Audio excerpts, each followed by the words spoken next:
Bonjour à tous, bienvenue sur Enzo TV, je suis Enzo Fougra et aujourd'hui on se retrouve en cuisine pour aborder la première partie d'un grand dossier consacré aux meilleurs aliments pour la prise de masse musculaire.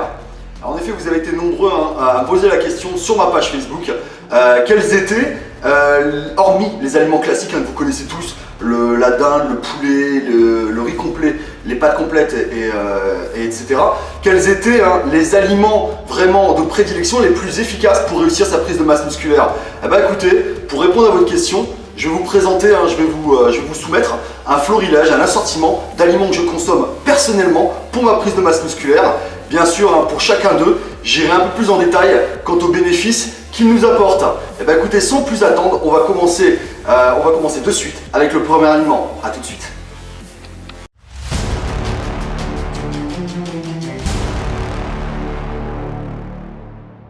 Alors pour ce premier aliment, je vais vous présenter ce qui est pour moi certainement une de mes meilleures sources, une de mes sources de glucides préférées, le quinoa. Alors le quinoa, la particularité du quinoa, c'est que ça ressemble à une céréale, ça se consomme comme une céréale, mais en fait ce n'est pas une céréale, c'est un légume de la famille des légumes à feuilles, au même titre que les épinards par exemple.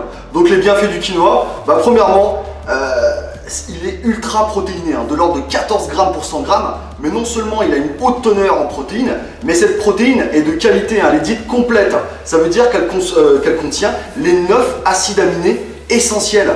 Donc intéressant pour tout le monde, mais intéressant particulièrement pour nos amis culturistes qui sont végétariens, car le fait de manger que du quinoa ne les force pas quelque part à devoir compléter le spectre d'aminogrammes, aller chercher des acides aminés essentiels manquants, vu que le quinoa les comporte toutes.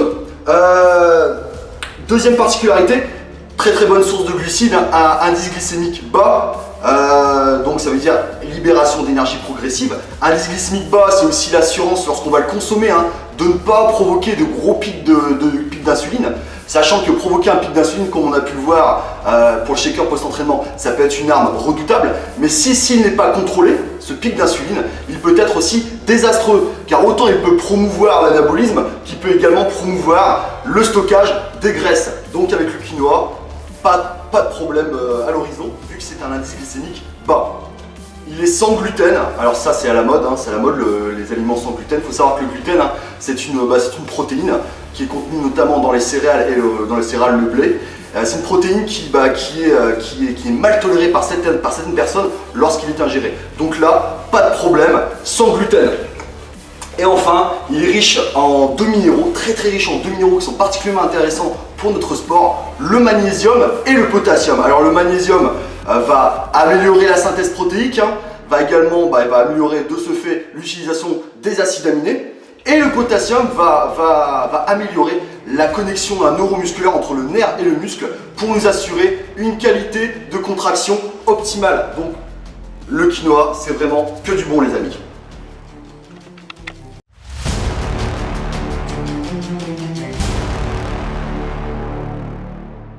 Alors pour ce deuxième élément, je vais vous présenter certainement mon encas préféré, les amandes. Donc les amandes à multiples bénéfices. Premièrement, très protéinées, de l'ordre de 25 grammes de protéines pour 100 grammes. Au niveau des glucides, les amandes sont pauvres en glucides. Et au niveau de ses lipides, elle est très riche en lipides, ce qui en fait un aliment très énergétique. Mais bonne nouvelle, les lipides contenus dans les amandes sont aux 3/4 mono-insaturés et ensuite polyinsaturés. On a très peu de saturés au niveau des lipides des amandes.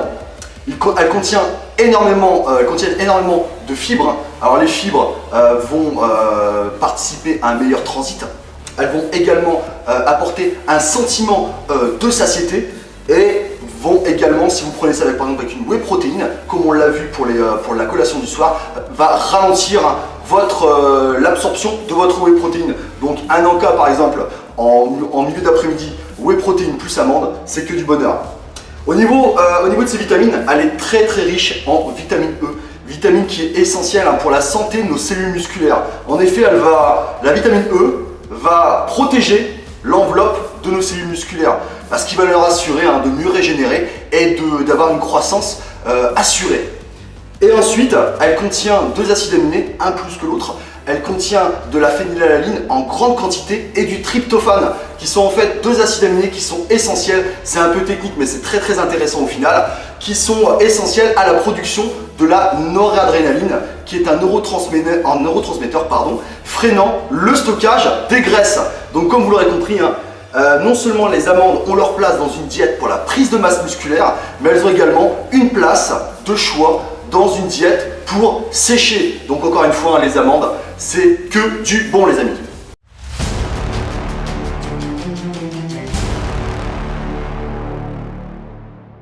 Alors pour ce troisième aliment, on va passer à une source de protéines. Et c'est vrai quand on parle de musculation, on pense tout de suite aux viandes blanches, le poulet, la dinde ou éventuellement les poissons. Mais on oublie la puissance au niveau, le potentiel du bœuf. Alors le bœuf, excellent aliment pour la prise de masse musculaire. D'un côté, il est très protéiné, donc de l'ordre de 22 grammes de protéines pour 100 grammes. En plus, une protéine avec un indice de valeur biologique très élevé, qui en fait une protéine vraiment de choix. Pas de glucides ou très peu. Au niveau de ses lipides, préférez, j'insiste bien là-dessus, préférez une version maigre du bœuf. Ne prenez pas de 15% ou de 20% de matière grasse, ça risque d'être assez désastreux, sauf si vous êtes dans une optique de bulking où la prise de gras ne vous effraie pas. Mais si vous voulez faire une prise de masse musculaire sèche, veillez à prendre une version allégée. Au niveau de ses bienfaits vitaminiques, donc il est très riche en vitamine B6. Alors la vitamine B6, à mon sens, est une des vitamines les plus importantes avec la vitamine C dans la musculation. En fait, la vitamine B6, elle va améliorer grandement votre synthèse protéique. L'inconvénient, c'est que plus vous allez consommer de protéines, plus vous allez devoir consommer de vitamine B6. D'où l'utilité de prendre des aliments qui sont riches en B6 et éventuellement de vous supplémenter via un complexe en vitamines. Il est riche également en vitamine B3, cette fameuse niacine qu'on a déjà vu dans une vidéo précédente. La niacine qui rentre dans la production de tout type d'hormones, donc testostérone, hormone de croissance, il faut cette fameuse niacine. Également ultra intéressant car le bœuf contient de la créatine. Alors vous en avez tous parlé parce que pas mal d'entre vous en prennent de la créatine. Alors la créatine, qu'est-ce que c'est? C'est le premier substrat énergétique, c'est la première source d'énergie qui sera utilisée par le muscle lorsqu'il fournira un effort en anaérobie, c'est-à-dire sans apport d'oxygène. Donc lorsque vous commencez une série lourde, la première source d'énergie qui va être utilisée, ce sera la créatine. Donc vous l'aurez bien compris, plus de créatine égale plus d'efforts, plus de possibilités de performance lors de cette période anaérobique. Donc un petit aparté, la créatine, en aucun cas, il y a certaines pubs qui vont vous vanter les bienfaits de la créatine sur l'augmentation directe au niveau masse musculaire. La créatine n'augmente pas la masse musculaire. La créatine indirectement va participer à l'hypertrophie, à la prise de masse musculaire parce qu'elle va améliorer vos performances, mais en aucun cas, la prise de créatine va faire que votre muscle va s'hypertrophier au niveau physiologique. D'accord ? Par contre, la créatine va vous apporter du volume qui est différent de la masse parce que la créatine va apporter beaucoup plus d'eau, de présence d'eau dans votre muscle. Voilà, c'est une petite aparté au niveau de la créatine. Elle contient également un deuxième composé chimique intéressant, c'est la carnitine. Alors la carnitine, comme je l'ai dit, c'est un composé chimique qui va favoriser l'oxydation des graisses. Donc voilà, ne négligez pas la consommation de bœuf. Moi personnellement, je vous limiterai quand même, je vous conseille de limiter sa consommation hebdomadaire à 1-2 fois. Pour les personnes qui veulent vraiment limiter la prise de gras, 2 fois dans la semaine, c'est vraiment le grand maximum. Focalisez quand même sur les viandes blanches, mais en aucun cas, il ne faut éliminer le bœuf de votre diète. Donc voilà les amis.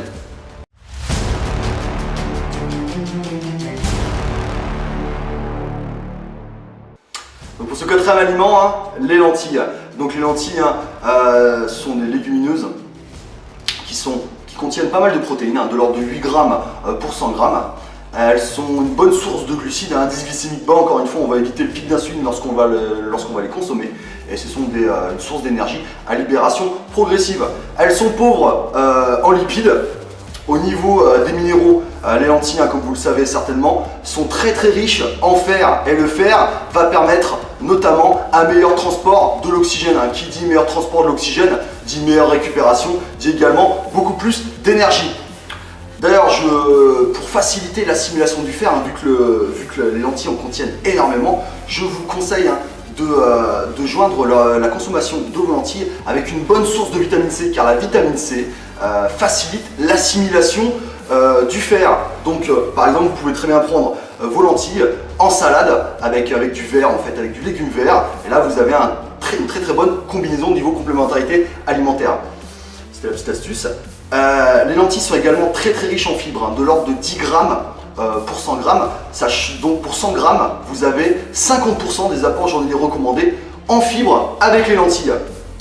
Écoutez, les lentilles, moi personnellement je les consomme le soir, hein, encore une fois en salade, et notamment en combinaison avec un légume, hein, le légume qu'on va voir juste après, les brocolis. A tout de suite.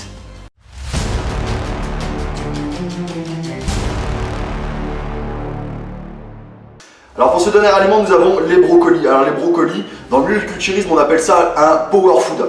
Donc, c'est-à-dire un aliment qui est très riche en qualité nutritive. Donc il est très pauvre en protéines, il ne contient pas de protéines, très pauvre en glucides et très pauvre en lipides et très pauvre également en calories. Donc vous allez me dire, jusque là, c'est pas un power food, mais attendez un petit peu les amis. Premièrement, il est extrêmement, mais quand je dis extrêmement, riche en vitamine C. Il contient plus de vitamine C que la fameuse orange. Donc la vitamine C, hein, comme je vous l'ai dit, c'est à mon sens une des vitamines avec la B6 les plus importantes dans notre sport, qui est la musculation. Pourquoi ? La vitamine C, c'est un puissant antioxydant. On l'a vu, hein, l'antioxydant va protéger nos cellules musculaires, hein, leur permettant de mieux grossir, hein, une bonne croissance. Secondo, la vitamine C participe aussi à la formation de collagène, hein, qui constitue tout nos tissus conjonctifs. Donc par exemple, nos tendons vont être renforcés, hein, seront beaucoup plus forts si on s'assure de bien se supplémenter en vitamine C. Et comme dans notre sport, on sollicite beaucoup les tendons, donc c'est toujours ça de prix. La vitamine C, très important. Et également, hein, la vitamine C entre dans la formation, hein, dans la sécrétion de testostérone. Donc vous le voyez, hein, vitamine C, elle est particulièrement primordiale. Il contient également énormément de calcium. Le calcium, on l'a vu, en ce minéral, qui va non seulement nous assurer une bonne densité osseuse, qui va nous assurer aussi une contraction musculaire de qualité. Mais comme on l'a vu aussi, il y a de récentes études qui ont vu que le calcium augmentait sensiblement la sécrétion de testostérone et favoriser la lipolyse. Mais vraiment sensiblement. Mais on prend toujours. Et enfin, le fin du fin. Là c'est technique, mais le résultat est super intéressant, c'est que le brocoli contient de l'indole 3 carbinol. Alors vous allez me dire, qu'est-ce que c'est ? C'est un anti-oestrogène, un puissant anti-oestrogène. L'œstrogène étant une hormone, hein, d'origine féminine, mais on en a, nous, les hommes, dans notre organisme.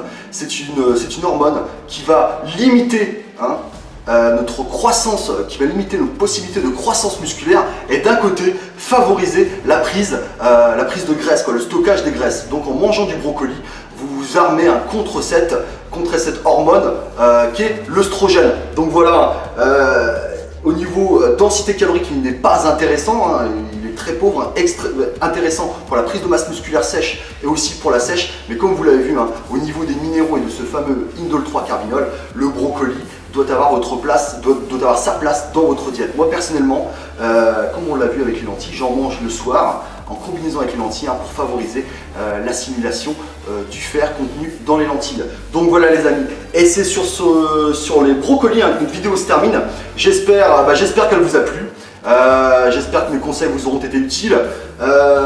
Essayez d'intégrer ces aliments, de les tester dans votre diète. Et faites-moi part de vos ressentis, voir si des fois ça a un petit peu reboosté vos gains en termes de masse musculaire. La semaine prochaine, on se retrouvera en salle cette fois-ci, hein, pour un entraînement prise de masse musculaire, quadriceps, ischio, jambier, mollet. D'ici là, je vous souhaite tous de très bons entraînements. Mangez bien, hein, car rappelez-vous, hein, prendre de la masse musculaire, c'est 50% en salle, 50% dans la cuisine. Écoutez les amis, encore merci, hein, pour l'intérêt que vous suscitez pour la chaîne. On vient de dépasser de beaucoup les 2000 abonnés. Donc merci beaucoup. Vous étiez sur Enzo TV, je suis Enzo Foucra, on se voit la semaine prochaine. Ciao ciao, bye les amis.